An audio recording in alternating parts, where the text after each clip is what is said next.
观众朋友、网友朋友，大家好，我是付先少。最近中央台新闻频道播出了一款先进战机试飞的镜头，当然这个镜头有可能是模拟的，也可能是真的但是不管怎么样，它下面打了一排字幕。这个字幕呢，核心内容是用卓越工艺打造我们下一代的隐身战机，使它的综合作战能力大幅度的提升。那么为什么专门要提到卓越工艺？我们知道隐身战机它的外形设计非常重要。如果外形设计不能满足要求，你的隐身效果是会大打折扣的。但是，一款隐身战机除了外形、材料对隐身性能有影响，对机动性有影响以外，它的制造工艺对综合作战能力特别是机动性以及隐身性能影响也是非常大。非常大的。最近呢，我看到一篇美国的评述文章，他就认为我们中国的歼20隐身战机，它的表面光洁度超过美国的 F-22、F-35。那么中央台最近曝光的，我们正在研发的另外一款国字号的隐身战机，它采用了先进的工艺，使它的总体性能呢也有了很大的这个提高。我们国家大家都知道，搞出了2款隐身战机，一款呢是歼20，还有一款是 FC-31。那么 FC-31呢，目前还处于试飞阶段。今后它会发展成什么样的一个平台？目前呢有很多的猜测。但是不管怎么讲，歼20也好 ，FC-31也好，它的外形设计基本上都能够满足现在隐身作战的要求。那么除了外形设计之外，表面的光洁度也是非常重要的。那么无论是歼20还是 FC-31。我们的表面光洁度可以说目前超过俄罗斯，某些方面也是超过美国的。歼20的表面光洁度和 F-22相比，就是美国的 F-22相比呢，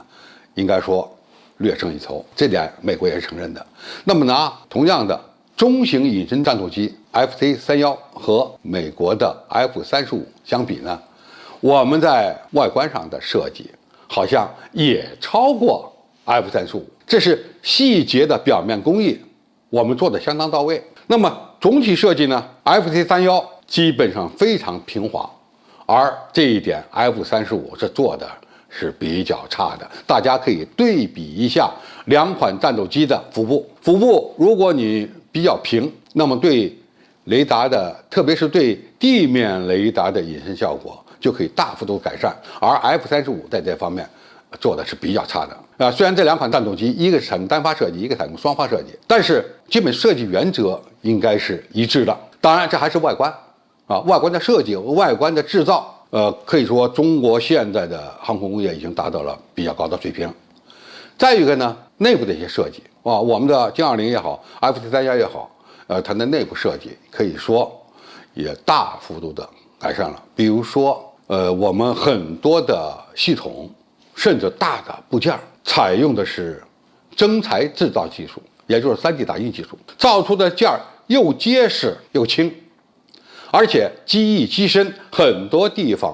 采用的是整体设计制造，大量的减少了零部件甚至螺钉螺帽的这个数量。那么这些数量减少了，重量就减轻了。特别一些结合部本来是要加强的，现在呢，我不用这些螺钉螺帽来加强，我用整体设计来加强，因此减少了这些不必要的零部件以后呢，整体重量下来了，强度提高了，它的承受的过载呢，也进一步的改善了。这对减小飞机的重量、改善它的机动性，甚至呢改善它的隐身性能，都是非常有好处的。再有一个工艺就是采用先进的材料来制造机体。过去呢，战斗机一般都采用的是金属材料，比如说这个合金钢、铝合金、钛合金，或者是呢锂合金等等。那么这些合金材料当然有它的特点和用途，但是对隐身效果不好。另外呢，有些材料重量偏大。那么如果你大量的采用先进的复合材料来制造机体，能得到很多的好处。一个，结构重量减轻，承载的这个机动载荷呢可以提高。另外呢，可以改善隐身性能，因为很多复合材料本身就具有隐身能力，具有吸波能力，再加上在一些局部地方我们涂敷一些精细的锡箔涂料，那么它总体的前向、侧向、后向的隐身能力呢就可以大幅度的改善。可以这么讲吧，设计对飞机的性能影响很大，生产工艺对飞机的性能影响也同样巨大。如果把这二者结合起来，在设计阶段我们就考虑到工艺；在制造阶段、设计这个阶段所考虑的一些细节，我们再进一步的进行相应的细化，采用更多的先进的生产工艺来制造我们的战机，那么将会得到非常好的效果。因此，从某种角度来讲，生产工艺也有助于提升我们战机的作战能力。采用先进生产工艺应该说还有一个好处，就可以降低生产成本，缩短生产周期。比如说，很多飞机的一些成立件，它是需要有液压机、水压机进行早期的这种锻压的。但是如果没有这些设备怎么办？你就得用很厚很大的金属板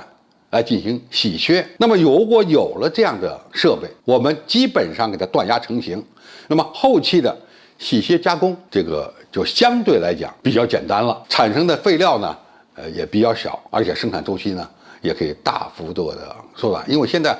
先进战机的很多部件，由于它过于复杂，是需要3轴、4轴、5轴、6轴这种自动加工设备来进行相应加工，它的生产成本还是比较高的。那么如果你有了更多的先进手段，那么这些生产相对来讲周期会缩短，成本会降低，而它的结构强度也好和这个使用性能也好呢，都可以有较大幅度的改善。当然，下一步的发展可能先进战机更多的会采用一些增材制造的手段，比如说3D 打印这个一些大的部件，包括什么大梁起落架等等。那么随着我们生产工艺水平的不断提升，中国战机的性能会越来越好。好，今天介绍就到这里，谢谢大家收看。感兴趣的朋友，我们可以在下面的留言区留言交流讨论。我们下期